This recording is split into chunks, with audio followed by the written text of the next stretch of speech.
War in Venezuela would be big business for guys like me. Guys like me who are tapped into the method. The new dating method. The new meta of dating refugees. Absolute method and meta. You could get a blonde-haired, blue-eyed baddie from Ukraine.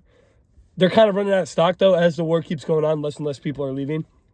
You could get Muslim, a Muslim baddie from the Gaza destruction. Like there's so many. The refugee method, because these girls are just happy to have a roof over their head. They're just happy to have a fucking roof. And if we go to Venezuela, that opens up the Latina bad shit, bro. That's South American baddies. That is a new method. So I've changed my stance on war. I think it's a good thing.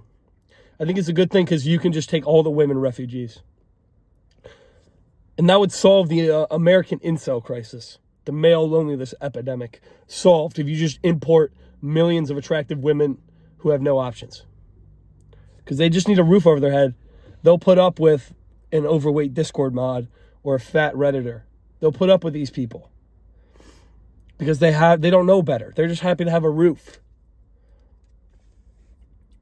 This is the new method. Like you get a Ukrainian baddie. Vladimir Putin destroyed her country.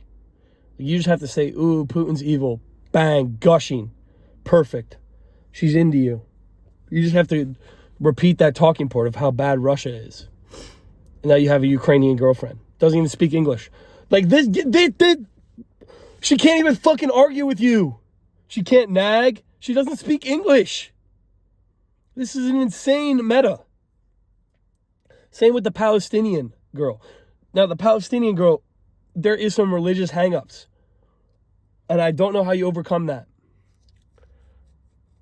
I don't know. You might have to remove all bacon from your living space if you're going to invite a Palestinian girl.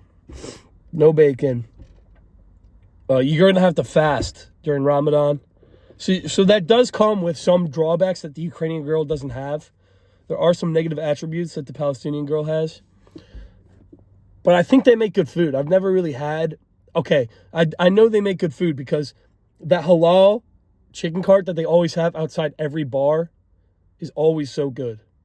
On every bar strip, there's always a halal chicken cart, and it always makes the best chicken. And you could get that with the Palestinian baddie.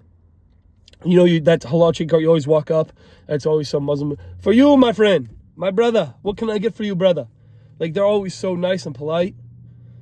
You can have that at home. You come home to your Palestinian wife. Hello, brother. Assalamu alaikum. Alaikum assalam. Imagine being greeted by that in a plate of halal chicken every day when you come home. That's the good life. Okay? That's the good life. And again, doesn't speak English, so she can't argue with you. There's real thought processes going on here. Real thinking is being done. Now you can go to finally the Venezuelan girl. Now we haven't invaded their country yet, but if we do, it will create a refugee crisis that we can capitalize on. There's big business there for us. There's margins for profit. Big profit margins. The stock will go way up. Now they make South American food's really good. Now I don't want to generalize and compare them all to Mexico, but Mexico is the only South American. I only know tacos, empanadas, enchiladas. That's all I know from South America. But I hope they eat that in Venezuela. I don't really know what the national dish is in Venezuela. But I know I like Taco Bell. And if she could get even close to that, she's worth it. And Spanish, she's going to call you papi. Si papi. Si papi. I think that's what they speak in Venezuela. But she call you papi. These American girls call you daddy. Fuck that. We're on to papi now. So I think war is generally...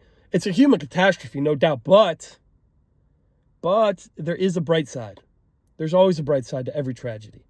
And I'm just trying to look on the bright side of the next coming tragedy.